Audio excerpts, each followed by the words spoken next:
Hello video from the floor of the back rooms. This right here is a new old stock Fujitsu Leafspring quote-unquote first generation switch, even though generation isn't really the right word for it. That's just common nomenclature. I think that the real Fujitsu buffs would probably call this like type 1. I don't know. It's the discrete and short travel kind of Fujitsu Leafspring. It's pretty cool. I'm lucky to have managed to get some of these. In the background here is well, it's the PCB and sort of switchy bits from this clicky Fujitsu Leafspring sort of industrial pad that had these shitty little white buttons under this weird membrane-y thing. It was awful, and I've done a video of it before. This isn't about that necessarily. See, we're going to be talking about how this Fujitsu Leafspring first generation matches up with it. It's actually kind of a clever design. You can see it's got the switch plate here on the bottom, and it's held in by 4 plastic clips around the edge. If you are to pop those clips off, and it's not too hard to do if you've got some Watchmaker's number 4 tweezers, love me some Watchmaker's number 4 tweezers. They are the greatest keyboarding tool, and anyone who buys switch openers is a fucking idiot.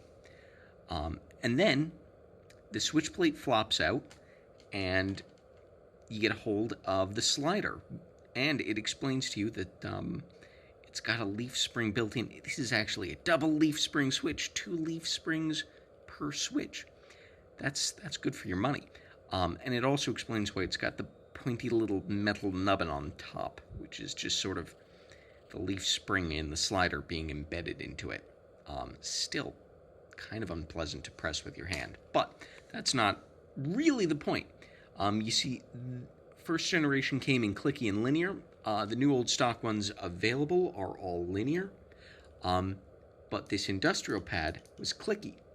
And while I was fiddling around with it, this stubby little short travel industrial one, turns out these are the same style of switch plate with this short little nubby leaf spring here.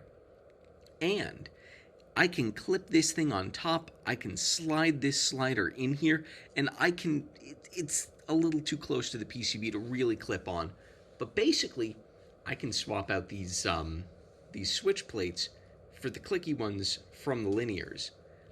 And so I can make myself clicky Fujitsu Leafspring first generation. This is really interesting, and it's cool to see that the first generation switch plates aren't always found in the actual like full first generation assemblies. Sometimes they're kind of loose and you've got like a barrel plate and some shitty little white keycaps which are currently in a bag in the next room over. This is interesting. I have newfound insights into Fujitsu first generation. I know it's a terrible terminology. Whatever. Crucify me. I hope you've enjoyed this video, and take care.